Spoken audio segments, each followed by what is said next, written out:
So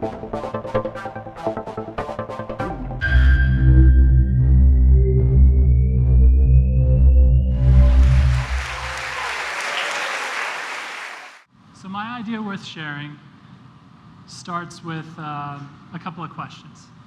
And those questions are, what is the purpose of business? And what might the purpose of business be? We begin our journey in the 1970s.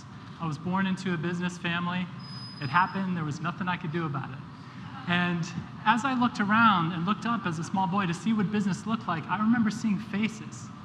Faces that looked like this, and sometimes even this. So needless to say, there was absolutely no way I was going to start a business or go into a business. That's where the unhappy people were, and I was going to stay as far away from it as possible. So I spent some time as a climbing bum, and then I ended up starting a business. But I did so in a fundamentally different way. One of my friends who's actually here tonight suggested that I get really clear on what our mission, our vision, and our values were, and I settled in on a mission of love and have fun. I figured if I could start a business and go in that direction, I could at least have a smile on my face and perhaps create smiles for other people. So the business grew, and this latest economic downturn occurred, and I started really studying what is our secret sauce. And I wanted to share that with you tonight. So it starts with Mihaly Csikszentmihalyi. Basically, I studied about this cat in college. He fundamentally flipped upside down my perception of what happiness really is. Until that time, I thought that happiness was leisure activities, laying on the beach, drinking a frosty beverage, perhaps watching television. But his research was very interesting. He sent people out into the world with a pager, and he said, when that pager goes off, what I want you to do is stop and fill out this happiness survey. And what happened was that when people filled out the survey with whatever they were doing, he found that people were most happy not during leisure activities, but when they were deeply engaged in something that they really loved doing, something where their skill level was equally matched to competence. So if you look in the upper right-hand corner here, you have this quadrant called flow. And what flow is where someone's skill is equal to their challenge. So think of a brain surgeon carving out a brain tumor, or a surfer on their big wave, or perhaps a musician playing a tricky piece of music. They're completely engaged in what they are doing. They're not thinking about anything else. So with my company, I decided to create an environment where flow could flourish. And we did that by making it available to each teammate for challenging tasks and to help them grow. Eliminating chaos through systems and transparency development. And also, everyone's had meaningless tasks. We try and provide meaning to those meaningless tasks, so that when people are saying, well, why should I do this? There might be a good reason for it. The other thing is laughter. I'm no comedian, but I do know that a light, laughing culture sort of opens the doors to happiness and allows flow to flourish. The other component is connection. Daniel Kahneman, who's a behavioral economist, has said that one of the things that makes us most happy is being around people that we really like. So with my business, when we go to hire, we don't look at resumes first. We look at cultural fit. Just like the kindergarten teacher, we say, does this person play well with others?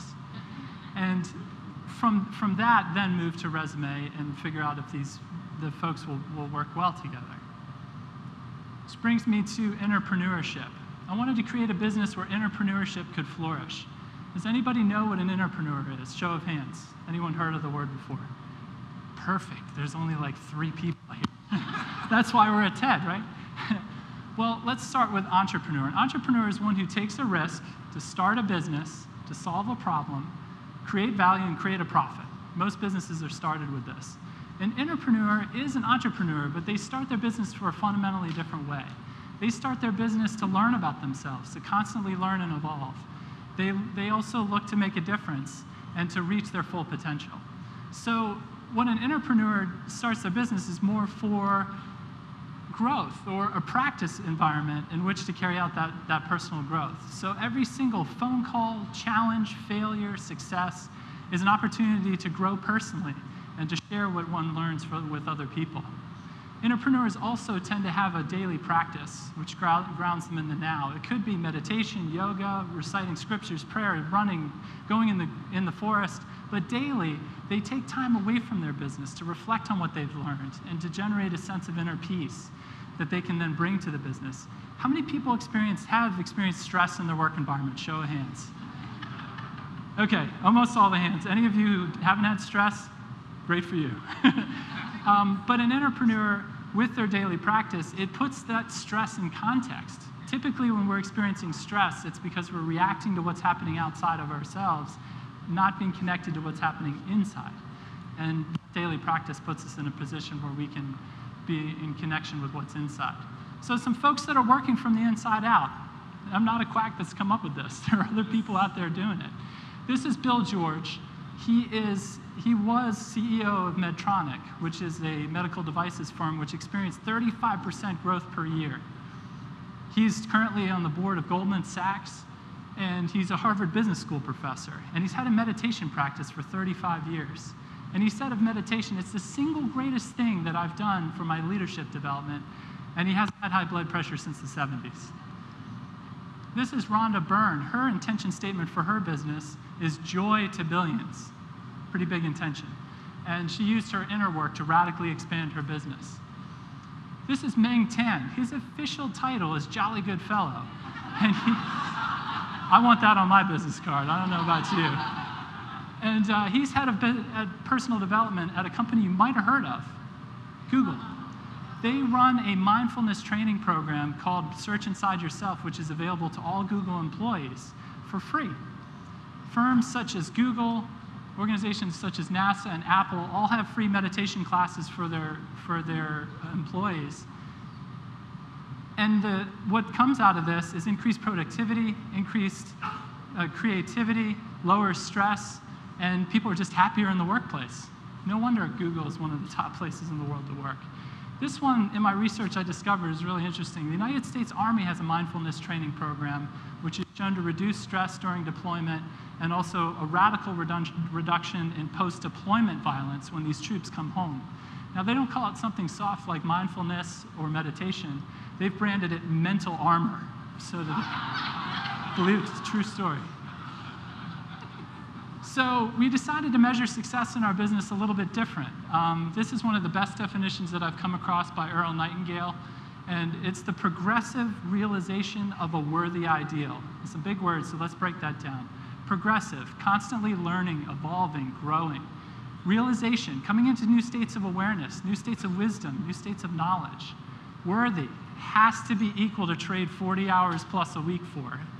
And ideal, which is a goal that's so large that you have to grow to attain it. A goal could be a car or a house. An ideal goes way, way beyond that. So how do we measure it? We've got a definition. On a daily, weekly basis, we ask, are we happy? And if we're not, we got to make changes. The second is, are we growing as people and as an organization? And finally, are we viable, sustainable, or abundant? And that's our financial metric. And if we look at that, you have to have a financial metric of your business, otherwise you're a club. So we actually have 3 bottom lines that we measure, and we measure them often, and we're looking to perform high on all 3. So this brings me to GDP. Our countries have measured our success based on how much stuff we create, gross domestic products. And Robert Kennedy gave a great address at the University of Kansas in 1968, which I'd like to share with you now. Too much and too long, we seem to have surrendered community excellence and community values in the mere accumulation of material things. Our gross national product, if we should judge America by that, counts air pollution and cigarette advertising and ambulances to clear our highways of carnage. It counts special locks on our doors and the jails for those who break them. It counts the destruction of our redwoods, the loss of our natural wonder and chaotic sprawl. It counts napalm, the cost of a nuclear warhead, and armored cars for police who fight riots in our streets. It counts Whitman's rifle and Speck's knife, and the television programs which glorify violence in order to sell toys to our children. And yet, our gross national product does not allow for the health of our children, the quality of their education, or the joy of their play. It does not include the beauty of our poetry, the strength of our marriages, the intelligence of our public debate, or the integrity of our public officials. It measures neither our wit nor our courage, neither our wisdom nor our learning, neither our compassion nor our devotion to our country. It measures everything, in short, except that which makes life worthwhile. And it tells us everything about America, except why we are proud that we are Americans. So we've measured our success in GDP. I'd like to suggest a new metric, HQ, or happiness quotient. I believe that businesses should adopt a 4 times annual happiness survey of their employees, their shareholders, and their customers to make sure what they are producing is more than just more stuff.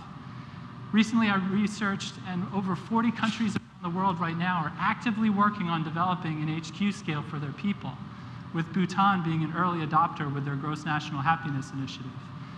The government of Bhutan actually takes this feedback from their people to make decisions, not what will stir up more commerce, but will make the people of Bhutan happy and bring lasting peace. Is happiness a consideration in your workplace? How would your organization score on an HQ scale? How would you score when you go to work? So Eustace has a vision, I have a vision too. Happy Company magazine reports that Richard Branson has reached new heights of happiness. Fortune releases their Happy 500. USA Today reports a drop in the Dow Jones Industrial Happiness Index due to inclement weather in Detroit.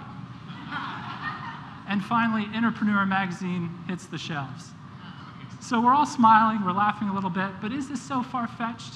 We've traded our lives for a paycheck when all we really want is happiness. And it doesn't have to be work-life balance. It can be all integrated. So you may be asking how. Let's review. First is have a purpose based in positive values. Second,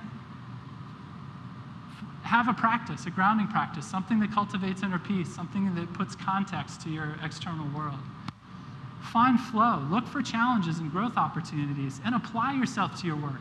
Just like Lori was talking about being a worker bee, regardless of where you are in the organization, go get that honey and apply yourself to your work. Flow opens up after 10,000 hours of perfecting your skill. So we've got some work to do. Connection. Surround yourself with people you like, even if you have to ask your boss to move your desk across the aisle there. And finally, measure how you're doing. How do you feel? What is happening inside? If you're happier this year than you were yesteryear, then you're on a good track. If not, you got to make some changes. So I'm going to leave you with a quote. Business people have the greatest chance to transform our world. Does anyone know who said it? Shout it out. All good guesses, but it's one of the most unlikely of sources. Dr. Timothy Leary. And he knew what I know is that business is where we transform ourselves in our world. The choices that businesses are making today have implications on our climate, our well-being, on our children, on our grandchildren, on energy.